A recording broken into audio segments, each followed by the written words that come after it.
Alright, welcome back to Fast Gadgets. Hopefully everybody's doing well in this extremely hot weather we're having. According to my temperature gauge here, the weather here went down to 83 degrees, but it's 100% humidity, so it feels terrible outside. But anyway, what I wanted to do today is create a new virtual machine. Now, I've heard a lot of talk about Arch from you guys, looking at my YouTube channel. I've heard good things about Arch, and I've never actually installed Arch Linux, so I thought I would give it a try.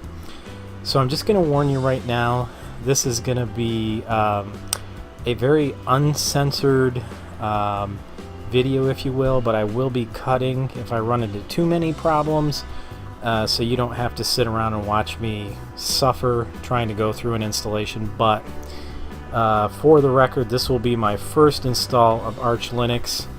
And cool thing about VirtualBox, the minute I typed in Arch, it knew it was Linux, and it was a 64-bit edition. So I do have the ISO already downloaded for it, and I've been very curious about Arch since all the comments I've seen.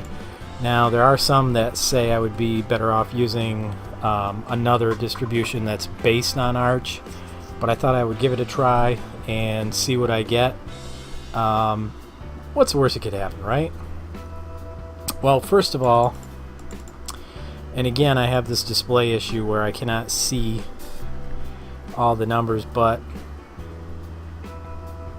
let's put in 2048, which is usually my default for memory. It says 768, but since I have 8 gigabytes, I figured I would try a little bit more memory. Recommended size on the hard disk. Well, let's create the virtual disk now. And it is going to be the VDI type, although if I was going to try to use it in one of the VMware packages, I would do a VMDK instead. I always do dynamically allocated, and I'll just call this Arch. And it wants to know what the name of the hard disk will be. Well, that's perfectly fine. I'm going to increase this to, I think I'll go ahead and put in 80.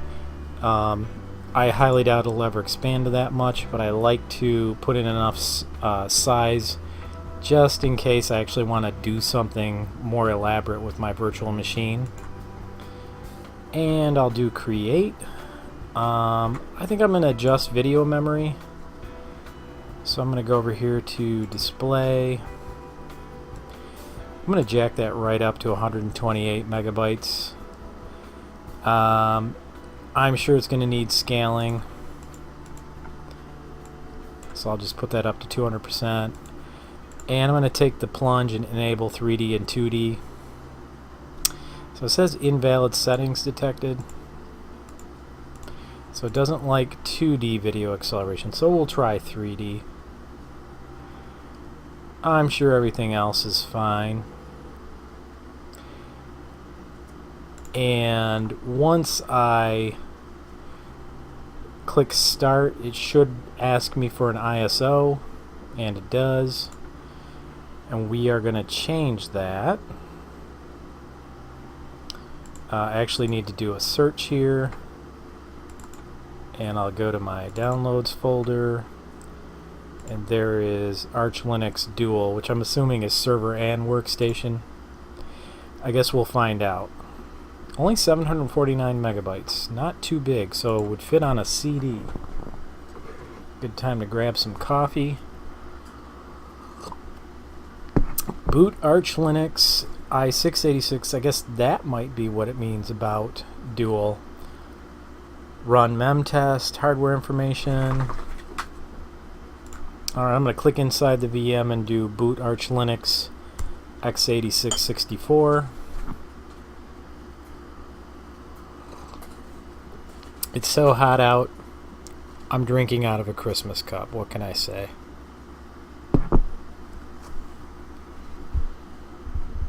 Looks pretty typical so far. What, buddy? Go lay down. Aha. No GUI whatsoever. So I honestly, at this point, while I'm in root, I have no idea how to do an install with Arch at the command line. Let's find out if I even have an IP address, which I do. And this IP here looks like it's an internal IP. Well, let's just try something else. Let's do pinggoogle.com. Yes, so I'm definitely connected to the internet. Yeah, I have no idea from this point on how to do an install of Arch. Let's do a reboot, because I want to look at that boot up menu again. So we can boot this in 64 or 32, run a mem test, look at hardware information, do a reboot or a power off. Pretty basic.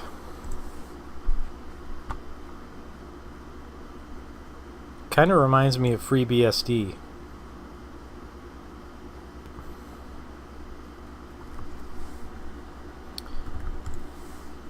Wow, top looks much different. So it is using systemd just like Fedora. And we're currently logged in as root. I wonder if I can make a user. Okay, yes I can.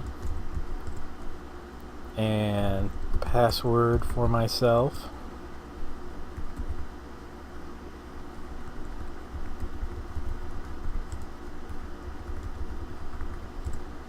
Of course that won't stay. Alright, I'm going to do a cut here because I want to see if I can figure out how to do the install. Obviously I'm booted as if I was from a boot media. But I actually want to do an install, and since I've never done this, I'm going to go find a little bit of help.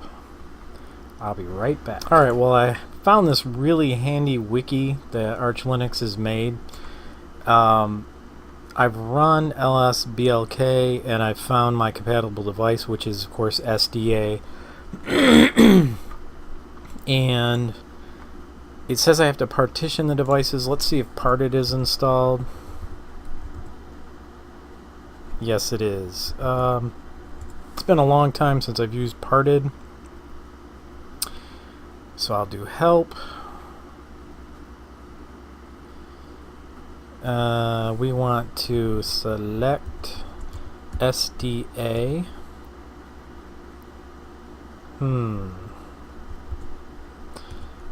Select.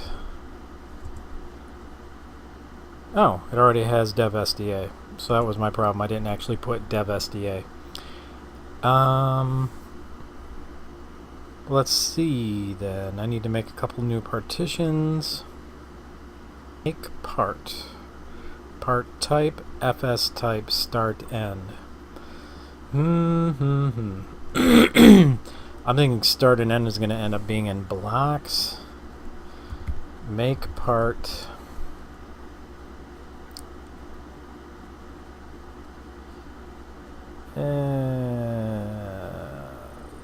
System partition. You know what I'm going to do?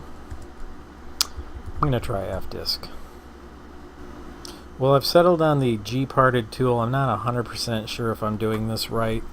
There was no EFI system partition, so I went with Linux file system for boot. Hopefully that'll work. I'm about to create partition number 2, which is Linux swap. It says more than 512 megabytes. I believe the rule is 1.5 times. But I think I'll go with gigabytes. And I'm gonna do plus 2048 megabytes, and it shows me, actually I go with default I assume, and I want to do L to show codes, and I want Linux swap, which which is 8200. I'll type it again. Change the partition type to Linux swap. And the rest of the drive is supposed to be slash. So let's do n to create a new partition. Number 3, which is default.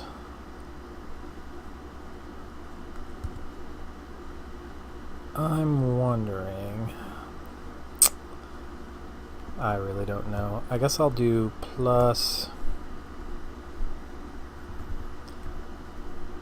Let's go with 70 gigabytes.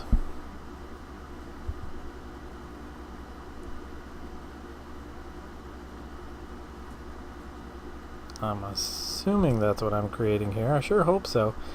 And it says the partition type should be Linux. So 8300 is Linux. I want to view those.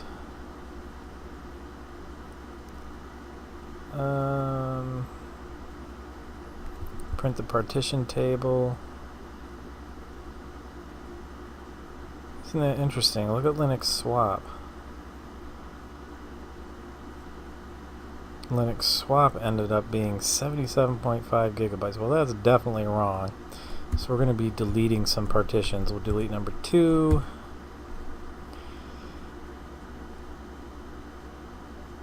And delete.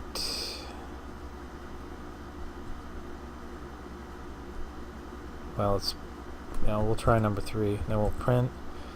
Okay, so we got the first one, and now we want to create another one. Wonder what I did wrong. First sector default is 105.06.24. So I said plus 2 gigabytes.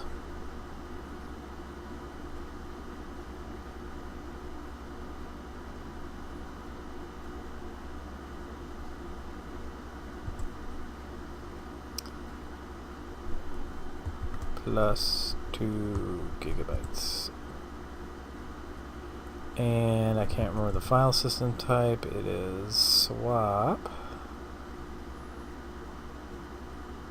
Swap 8200.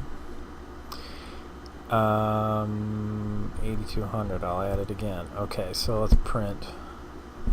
Okay, that's much better. I don't know. I guess I did it wrong the first time. So let's create a new one.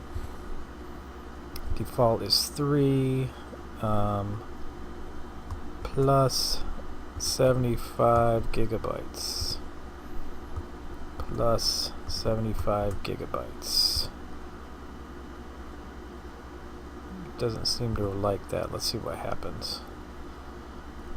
Current type is Linux file system. I'll do enter, then we'll print. And it only made number 3, 511 megabytes. So let's delete 3. What am I doing wrong? Let's do create again, 3. What happens if I take the defaults? Let's print. Okay, well, took the defaults. There's my answer. Now I have a 75.5 gigabyte partition. Sometimes it pays to take the defaults. Okay, so I've created the partitions and I need to do a format. Once the partitions are created, each must be formatted with an appropriate file system except for swap. All available partitions on the intended installation device can be listed with the following command. Actually speaking, which I think I have to write this table here. Write table to disk and exit. Glad I did that. I'm always tempted to do Control-C, and that's a bad thing. Okay, so I wrote the partitions, and if I do lsblk/dev/sda, I get to see all my partitions. With the exceptions noted below, it is recommended to use the ext4 file system. If a new UEFI system partition has been created or a UEFI GPT system, it must be formatted with a FAT32 file system. Tell me that isn't weird. So make fs.ext4/dev/sda3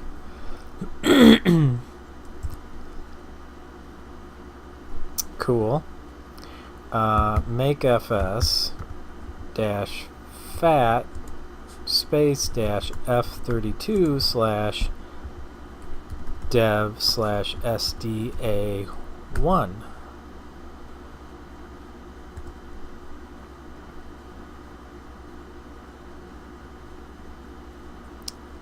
Okay. Does that mean it worked? I assume so. Alright. Mount the partitions. Mount the root partition to the mount directory of the live system. Do we actually have an MNT? Yes, we do. Okay. Mount /dev sda3 space /MNT. Are they absolutely sure about this? Mount the root partition. I am assuming this is SDA3. Remaining partitions except swap may be mounted in any order after creating the respective mount points, for example, when using a boot partition. Oh, you guys.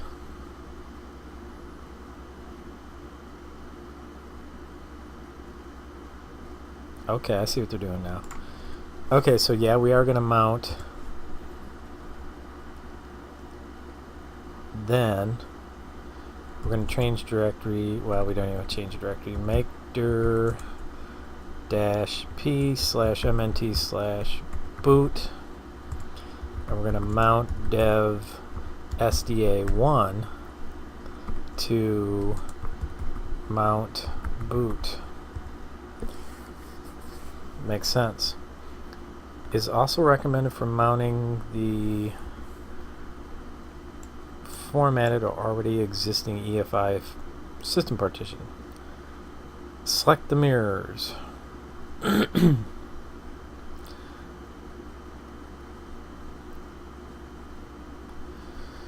Okay, we need to install the base packages.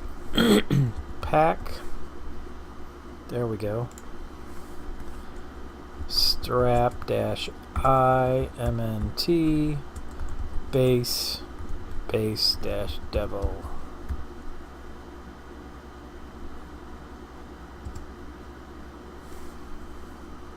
Okay, creating install root at mount. Default equals all. Sure. There are 25 members in the group. Sure, why not? Proceed with installation. Yes. Well, so far so good. This is a really helpful wiki.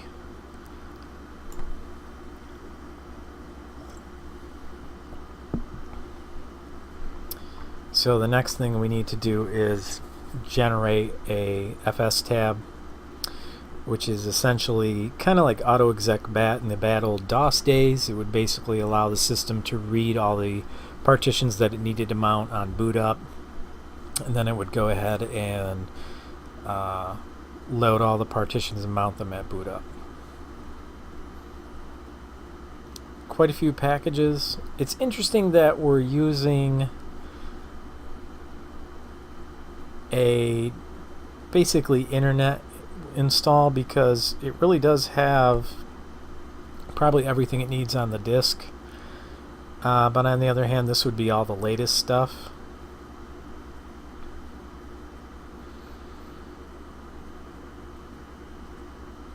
So pretty quick here, we'll create FS tab, and we're going to switch the change root to mount. and run bin bash, and should be at that point in time running off the local hard drive. I'll be curious to see if it boots up, because I really don't know if I made that boot partition the correct type. In which case, if it doesn't work, well, I'll find out, won't I? Definitely a lot more complicated than doing Fedora or Ubuntu. This is not your user-friendly type installation. I consider this one of the source distros, meaning, you know, it's where other distros get their infrastructure from. So Debian I consider a source distro. Arch is a source distro. What might be another example? FreeBSD, which isn't Linux, but it is a source distribution. Slackware is another one. So there's a couple out there that are very clean. Can't set the locale, huh? I hope it keeps working. So basically this is one of those source distributions. Not too pretty with the installation. If you want an installation tool, I've heard people talk about, I think it's called Manjaro, and other Linux types that are based on Arch that you could use. So is it actually doing anything?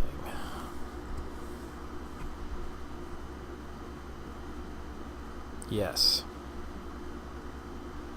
Patience is a virtue. Not something I see anymore. So let's generate an FS tab and send it to mount two greater than arrows, which means we're going to add it to the bottom of any existing FS tab.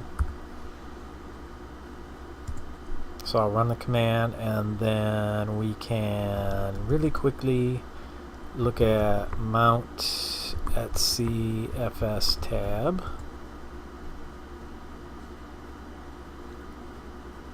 It's got boot and ext4, my main partition.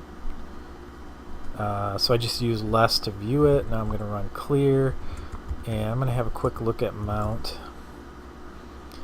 All my partitions are created. So let us do arch change root mount bin bash. Okay.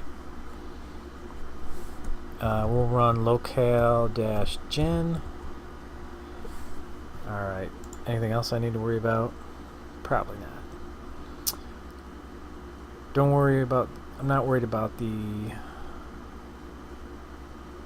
keyboard layout. About bootloaders. Grub, systemd boot, and syslinux. I had assumed that it would have created the bootloader for me. Maybe not so. So let's set a new tab. In order to boot Arch Linux, a Linux-capable bootloader must be installed to the master boot record or the GUID table. So it's not done for you. Alright, found another guide.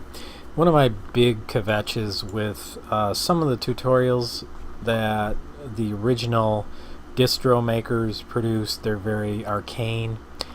And many of you know what I'm talking about if you've done this kind of stuff before.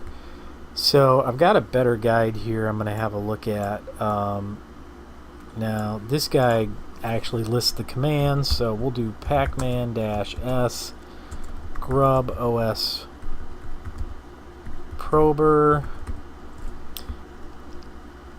I'm going to go with, I think this is EFI. I don't know if it's using the EFI type through the virtual machine or it's not. You know, I'm not 100% positive, but I'll put it in there anyway.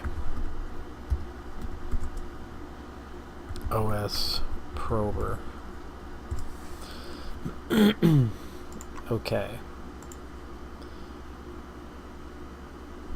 And proceed with installation. Yes. So I'm beginning to assume that Pac-Man is very similar to apt-get or one of the many Linux installers that's available. Okay, so that's done. Run the following command, dev sdx. Here sdx will be the drive and not a partition. Okay. Let's do it. Grub-install. And I'm not sure why that is cutting off on the bottom there. That's irritating. Dash dash, whoops, space, dash dash. Recheck, dash dash, target equals i386 dash PC space dev space SDA.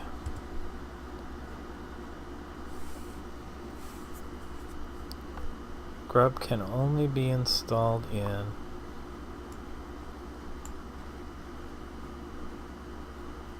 this setup by using block lists. However, block lists are unreliable and their use is discouraged.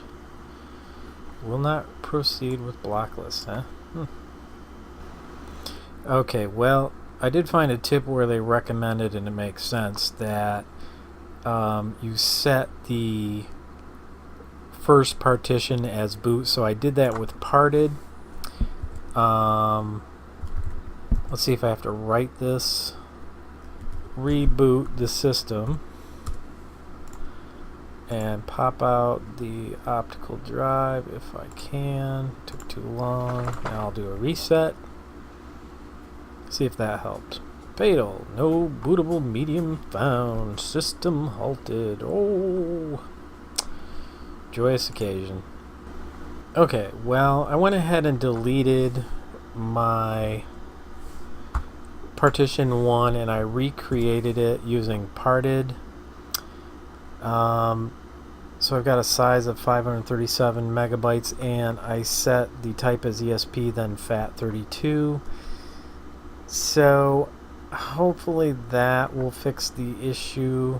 And I'm going to set one boot on, then we'll print again, and number 1 is set. So now what I need to do, okay, I've got that partition, got Linux swap. We need to quit here and probably make fs.fat FAT32 dev SDA1. So I got to go back through a couple of steps, and I'm thinking that worked. Okay, it's not mounted yet. So let's mount dev SDA3 as mount. And mount dev SDA1 as mount boot. So I changed directory to mount boot. Shouldn't be anything in it because I had to clear it all out.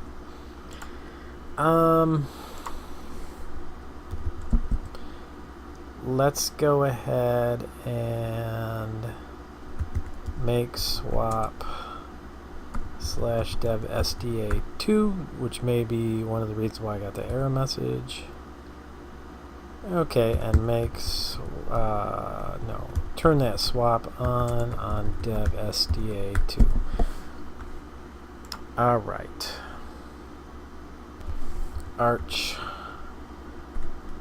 change root /mount /space/bin bash. Now we should be able to do Pac-Man. Pac-Man-S grub os-prober. Okay, so now it works. Groovy. I probably don't even need to do this, but I'll do it anyway. And pac man dash s grub efi boot mgr os dash prober. Proceed. Grub dash install dash dash recheck dash dash target equals i386 dash pc slash dev slash sda. Okay. Enter. I'm thinking... Chose the wrong one again, didn't I? Yeah. Well, at least it didn't install. Grub dash install dash dash target equals x86 underscore 64 dash EFI space dash dash EFI dash directory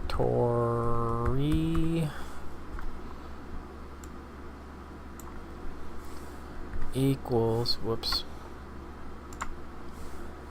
equals boot. Did I do slash boot last time? Alright, we'll try it. Dash dash bootloader dash ID equals grub.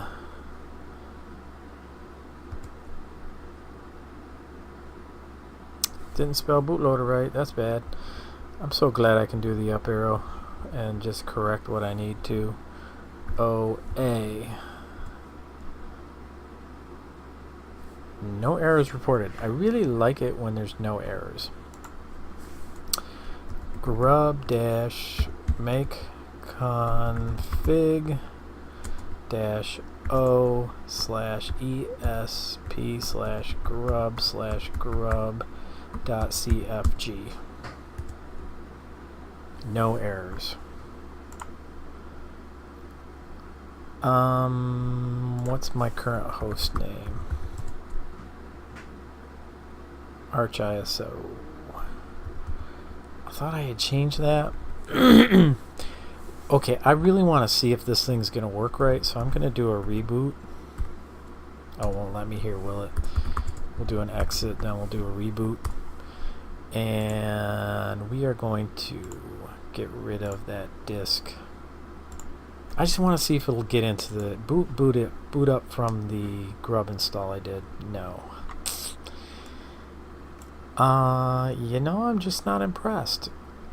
So let's have a look at the machine, because I think in the settings, if you go to, not encryption, system, enable EFI, I wonder if I should do that. Let's do it. Let's turn this machine off. Hit the X. Power this guy off. We're going to go into Arch. We're going to edit the settings.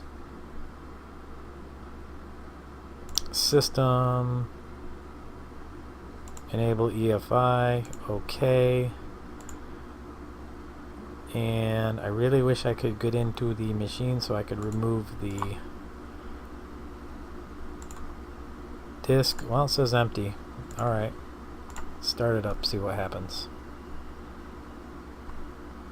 Holy crow, boys and girls. That was the problem all along. That don't look pretty, though. UEFI interactive shell. Okay.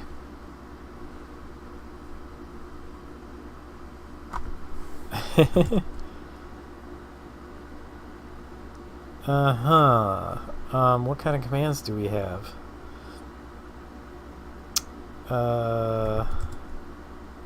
Not very many.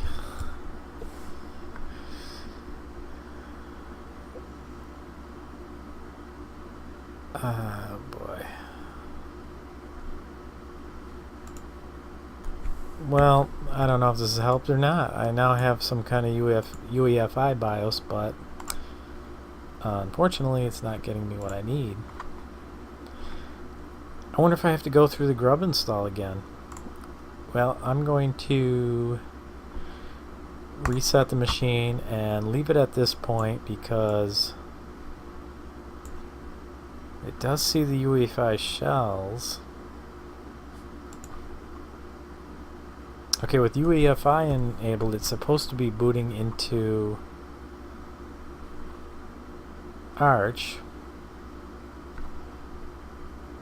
Yeah, well, okay, maybe that didn't help. Power off, okay. Well, anyway, I think I'm going to leave it here for now and pick it up a little later.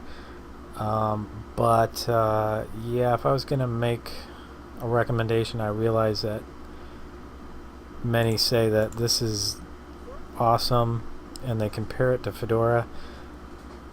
I'm really not clear what is being compared here, so I'll go ahead and click OK, because Fedora is definitely a different type of install altogether.